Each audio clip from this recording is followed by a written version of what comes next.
नीचे दिए गए डेटा एक शहर में 5 अलग अलग दिनों में दर्ज की गई वर्षा सेंटीमीटर में दर्शाते हैं, 5, 6, 8, 10 और 11। इस डेटा का सैंपल वेरिएंस आपको बताना है। देखिए भाई 5 शहर हैं, पहले शहर में 5 सेंटीमीटर बारिश हुई है, दूसरे में 6 सेंटीमीटर, तीसरे में 8 सेंटीमीटर, चौथे में 10 सेंटीमीटर, पांचवें में 11 सेंटीमीटर।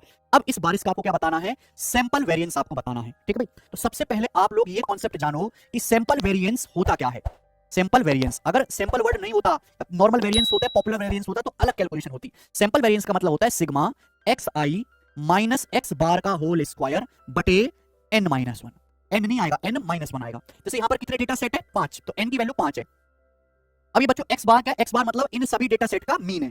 ठीक है ना? तो मीन कैसे निकालेंगे? 5 संख्या जोड़ के 5 से भाग कर दो। 5, 11, 8, 19, 10, 29 और 11, 40। तो 40 टोटल हो गया। 5 सिटी है तो इनका मीन आ गया बारिश का 8। ठीक है भाई, अब सैंपल वेरिएंस आपको निकालना है, तो मीन से हर एक डेटा को कंपेयर करो, कंपेयर करके उसका स्क्वायर करो। तो 8 से 5 3 कम है, 3 का स्क्वायर 9, 8 से 6 2 कम है, 2 का स्क्वायर 4, 8 से 8 0 कम है, 0 का स्क्वायर 0, प्लस 8 से 10 2 ज्यादा, 2 का स्क्वायर 4, 8 से 11 3 ज्यादा, 3 का स्क्वायर 9, और नीचे क्या आ जाएगा भैया? n माइनस 1 यानी कि 5 माइनस 1, क्या आ जाएगा? 13 13 26 बटे 4 यानी कि 13 बटे 2 यानी कि 6.5। ये होना चाहिए 6.5। देखो ये सी ऑप्शन इस सवाल का आंसर हो जाएगा। समझ में आ गया सबको? इजी है, मैंने बता रखा है भाई। ये डेटा दिया गया है, इस डेटा का आपको बताना है Karl Pearson coefficient of skewness. Karl Pearson तिरछा गुणांक आपको बताना है। ठीक है, चलो बताओ। हालांकि अब एसएससी ने सुधार कर लिया है, ये चीजें शायद अब नहीं पूछेगा, हालांकि तो स्टैटिक्स में पूछ सकता है। इस डेटा सेट का आपको बताना है Karl Pearson coefficient of skewness. क्या होता है Govind? Karl Pearson coefficient of skewness mean minus mode बटे स्टैंडर्ड डेविएशन, यही है ना? चेक करो, थोड़ा थोड़ा मैं भी भूल गया हूं। मीन माइनस मोड बटे स्टैंडर्ड डेविएशन। ठीक है, कोई दिक्कत इसमें? यही है वैसे। अब आपको यहां पे क्या निकालना है? सबसे पहले तो इसका मोड निकल भी रहा है कि नहीं निकल रहा है? मोड बिल्कुल सही निकल रहा है भाई। 27 आ रहा है ना सबसे ज्यादा।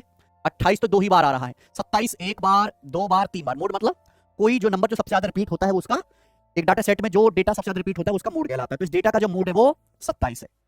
27 यहाँ पे 3 बार आ रहा है, बाकी कोई नंबर 3 बार नहीं आ रहा। अब हमें निकालना क्या है? इसका मीन।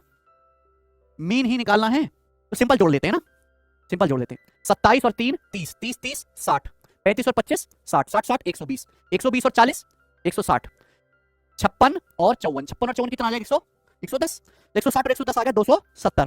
ठीक है ना? 270 है। कितने हैं भैया डेटा? 1 2 3 4 5 6 7 8 9 10, तो यानी कि मीन भी 27 आ गया। तो इस डेटा का मीन और मोड सेम है, तो ये फिर क्या आएगा? Karl Pearson coefficient of skewness क्या आएगा? मीन भी 27, मोड भी 27, स्टैंडर्ड डेविएशन कुछ और आ रहा है, तो 27 माइनस 27 0 बटे समथिंग। इसका आंसर तो 0 था। देखो आसान सवाल बना एग्जामिनर ने। सवाल नंबर 20।